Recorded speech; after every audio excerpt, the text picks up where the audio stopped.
दोस्तों बहुत बहुत स्वागत करता हूं आप सभी का।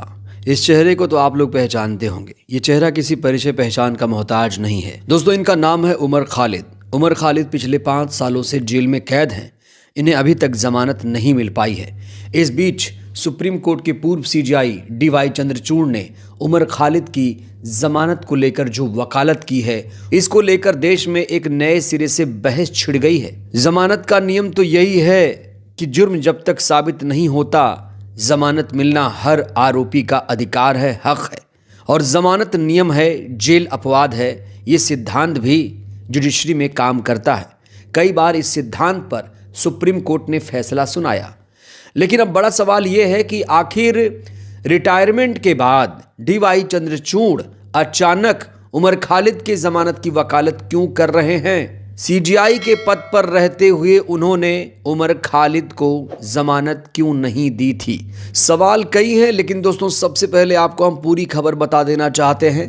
दरअसल जयपुर में साहित्य उत्सव चल रहा है, लिटरेचर फेस्टिवल चल रहा है। इसी लिटरेचर फेस्टिवल में एक सत्र आया जिसका नाम आइडिया ऑफ जस्टिस रखा गया, और इसी आइडिया ऑफ जस्टिस के मंच पर पहुंचे भारत के पूर्व मुख्य न्यायाधीश DY चंद्रचूड़ ने वरिष्ठ पत्रकार वीर संघवी के सवालों का जवाब दिया। जब उनसे पूछा गया कि आखिर उमर खालिद को जमानत क्यों नहीं मिल पा रही है, आखिर इतनी देरी कैसे हो गई, तो उन्होंने उमर खालिद की जमानत को लेकर जो कुछ कहा दोस्तों, आपको आज सुनना चाहिए, समझना चाहिए कि आखिर हमारी जुडिशरी में कहाँ खोट है, कहाँ कमियां हैं और कैसे उसे सुधारा जा सकता है।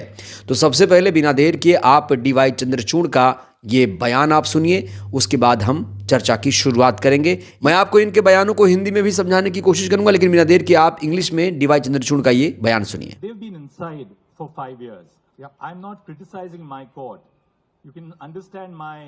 hesitation in criticizing my court because I was part of the institution which I was leading just last year. Each one of these principles which I have mentioned does point to the fact that you can impose conditions to ensure that the conditions for bail are not abused, but you must necessarily take into consideration that they have the right to an expeditious trial, and if an expeditious trial is not possible under present conditions, then bail should be the rule and not the exception. तो ऐसा पहली बार हुआ है कि भारत के पूर्व मुख्य न्यायाधीश DY चंद्रचूड़ ने उमर खालिद को लेकर यह बयान दिया। उन्होंने कहा है कि उमर खालिद 5 साल से जेल के अंदर हैं। उन्होंने ये स्पष्ट किया कि मैं कोर्ट की आलोचना नहीं कर रहा हूं। उन्होंने कहा कि आप ये सुनिश्चित करने के लिए शर्तें लगा सकते हैं कि बेल की शर्तों का गलत इस्तेमाल ना हो, लेकिन आपको ये ज़रूर ध्यान देना चाहिए, ध्यान में रखना चाहिए कि उन्हें जल्द सुनवाई का अधिकार है। अगर मौजूदा हालात में जल्द सुनवाई संभव नहीं तो बेल नियम होना चाहिए, अपवाद नहीं। DY चंद्रचूड़ ने इस दौरान अपनी उपलब्धियों का भी बखान किया। उन्होंने कहा कि मेरे 24 महीने के कार्यकाल के दौरान हमने लगभग 21,000 बेल आवेदनों का निपटारा किया। ऐसे मामले भी होते हैं जिनके बारे में लोग तब नहीं सोचते जब वे किसी खास मामले में सुप्रीम कोर्ट द्वारा बेल न देने की आलोचना करते हैं। उन्होंने इस दौरान पवन खेड़ा की गिरफ्तारी का भी एग्जाम्पल दिया। उन्होंने कहा कि पवन खेड़ा को गिरफ्तार किया जाना था। उन्होंने कहा कि वह गुवाहाटी में फ्लाइट में चढ़ रहे थे, उन्हें गिरफ्तार किया जाने वाला था। पैरामिलिट्री फोर्सेज ने उनके विमान को घेर लिया था। उनके वकील आए और हमें बताया गया कि कुछ कहने के लिए उन्हें गिरफ्तार किया जाने वाला है। वकील ने कहा कि ये माफ़ करने लायक नहीं है, ये असंभव है, ये गिरफ्तारी का मामला नहीं। हमने उन्हें गिरफ्तारी से बचाया। वो विपक्ष के एक नेता थे जिन्होंने कुछ ऐसा कहा था जो असभ्य था, लेकिन हर असभ्य बात हमारे कानून के तहत अपराध नहीं है और हमने उन्हें इससे बचाया। तो यहाँ एक बड़ी बात DY चंद्रचूड़ कह रहे हैं कि हमारे 24 महीने के कार्यकाल के दौरान हमने 21,000 बेल आवेदनों का निपटारा किया और ऐसे ऐसे केसेस का निपटारा किया जिसके बारे में कोई सोच नहीं सकता था कि इन्हें ज़मानत मिल जाएगी। पवन खेड़ा को इन्होंने गिरफ्तार होने से बचाया, तुरंत उनकी ज़मानत को लेकर सुनवाई की। लेकिन अब बड़ा सवाल घूम फिर कर वहीं पर आता है कि उमर खालिद को ज़मानत क्यों नहीं मिल रही है। DY चंद्रचूड़ ने कहा कि हमारा कानून एक मान्यता पर आधारित है और वो मान्यता ये है कि जब तक दोषी साबित ना हो जाए तब तक हर कोई निर्दोष है। अगर कोई व्यक्ति 5 या 7 साल तक विचाराधीन कैदी रहता है और आखिरकार निर्दोष साबित होता है तो आप उस समय की भरपाई कैसे करेंगे जो उसने खोया है। तो रिटायरमेंट के बाद डीवाई चंद्रचूड़ साहब वो बातें कह रहे हैं जो ये कर सकते थे। 21,000 बेल आवेदनों का निपटारा किया, एक और कर देते। सोशल मीडिया पर इस समय डीवाई चंद्रचूड़ का ये वीडियो तेजी से वायरल है और लोग इनसे एक ही सवाल पूछ रहे हैं कि ने 21,000 लोगों को जमानत दी तो फिर उमर खालिद को भी दे देते। दोस्तों, मैं उमर खालिद का एक वीडियो भी आपको दिखाऊंगा जिसको इस समय सोशल मीडिया पर बहुत शेयर किया जा रहा है और कहा जा रहा है उमर खालिद कोई अपराधी नहीं है, उन्हें अपराधी बनाया जा रहा है। उमर खालिद तो इंटेलेक्चुअल हैं, वो तो पीएचडी स्कॉलर हैं।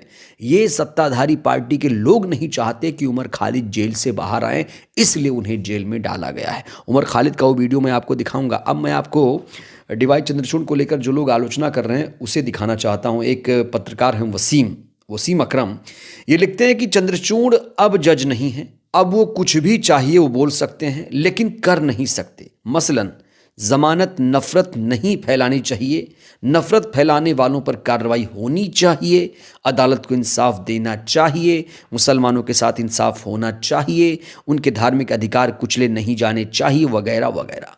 लेकिन जब वो ये सब करने की स्थिति में थे तब उन्होंने क्या किया? अगर वो ये सब करते तो आज उन्हें खुद को चाहिए तक सीमित रहने की नौबत नहीं आती। जब राजनीतिक कैदी जेल में नहीं होते, अब आप उनके भाषणों पर तालियां बजाइए, खुश होइए, लेकिन उसके बाद तो यहां पर लोग डीवाई चंद्रचूड़ की आलोचना कर रहे हैं। लोग अफसोस जता रहे हैं कि डीवाई चंद्रचूड़ उमर खालिद को जमानत दे सकते थे लेकिन नहीं दे पाए। सिर्फ उमर खालिद ही नहीं बल्कि तमाम जो सीजीआई रिटायर हुए हैं, चाहे वो जस्टिस खन्ना हो, चाहे वो बीआर गवई हो, या फिर अभी के मौजूदा सीजीआई जस्टिस सूर्यकांत हो। कहा जा रहा है कि ये जो वीडियो है सूर्यकांत तक भी पहुंच गया होगा और सूर्यकांत अगर चाहें तो उमर खालिद को जमानत दे सकते हैं, क्योंकि एक पूर्व सीजीआई यहां पर नियम कायदा बता रहा है। अगर इस नियम कायदे को सही तरीके से फॉलो किया जाए तो यकीनन उमर खालिद को जमानत मिल जाएगी।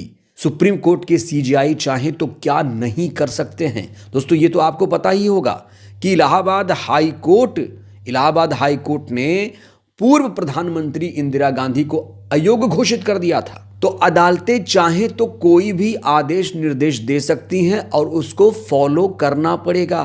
उमर खालिद को जमानत देना चुटकियों का काम है। सिद्धांत तो यही है कि भाई बेल नियम है, जेल अपवाद। और डीवाई चंद्रचूड़ भी यही कह रहे हैं कि दोष सिद्ध होने से पहले जमानत एक अधिकार है। तो अगर ये नियम 21,000 लोगों पर अप्लाई हुआ तो फिर उमर खालिद पर अप्लाई क्यों नहीं हो रहा? क्या मौजूदा सीजीआई जस्टिस सूर्यकांत इन नियमों को ध्यान में रखते हुए उमर खालिद को जमानत देंगे? दोस्तों, आपको बता दें उमर खालिद अब 1 साल तक जमानत के लिए अप्लाई नहीं कर पाएंगे।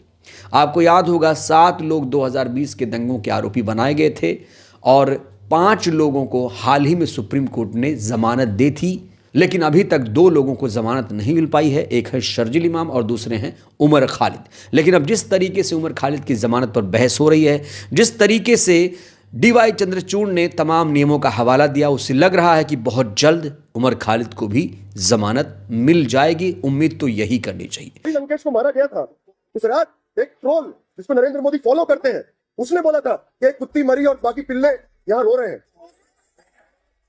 लेकिन हम पलट के ऐसी भाषा का इस्तेमाल नहीं करेंगे। कई बार कुछ लोग बोल देते हैं कि संगी कुत्तों होश में आओ। मैं आपसे अपील करता हूं, ये हमारी भाषा नहीं है। प्लीज कुत्तों को बेइज्जत करना बंद कीजिए। कुत्ते बहुत वफादार होते हैं, ये देश के गद्दार हैं। आजादी की लड़ाई में गद्दारी करी थी और आजादी की लड़ाई के जो मूल्य हैं आज वो उनको तोड़ रहे हैं। एक और, जब से युवा सांसद हैं संसद के अंदर कर्नाटक से, मुसलमानों की तरफ इशारा करते हुए बोला कि पंचर वाले प्रोटेस्ट कर रहे हैं। ये वो लोग हैं जो चाय वाले होने का ढोंग करते हैं। वो सिर्फ मुसलमानों से नहीं, गरीबों से भी नफरत करते हैं। और उसको हम बताना चाहते हैं, हाँ, इस देश के मुसलमान, इस देश के मजदूर, इस देश के किसान हैं हम पंचर वाले, हैं हम मजदूर, हैं हम बड़ाई, हैं हम किसान, हैं हम मजदूर। और तुम पंचर वालों को पंगा बत लेना, तुम्हारी नफरत की सोच को पंचर कर देंगे। तुमने अंग्रेजों से बांटना और राज करना सीखा होगा, हमने भगत सिंह से नाइंसाफी के खिलाफ लड़ना सीखा है। अम्बेडकर से समानता के लिए लड़ना सीखा है, तुमने बांटना सीखा होगा, हमने गांधी से देश को तोड़ना सीखा है। बहरहाल दोस्तों, इस वीडियो में इतना ही। डीवाई चंद्रचूड़ की इन बातों से आप लोग कितने सहमत हैं और आपको क्या लगता है, क्या इन नियमों को फॉलो करते हुए मौजूदा सीजीआई को उमर खालिद की जमानत पर संज्ञान लेना चाहिए? आपको कितनी उम्मीदें हैं कि उमर खालिद को जमानत मिल जाएगी 2026 में? राय दीजिएगा। बहुत बहुत धन्यवाद।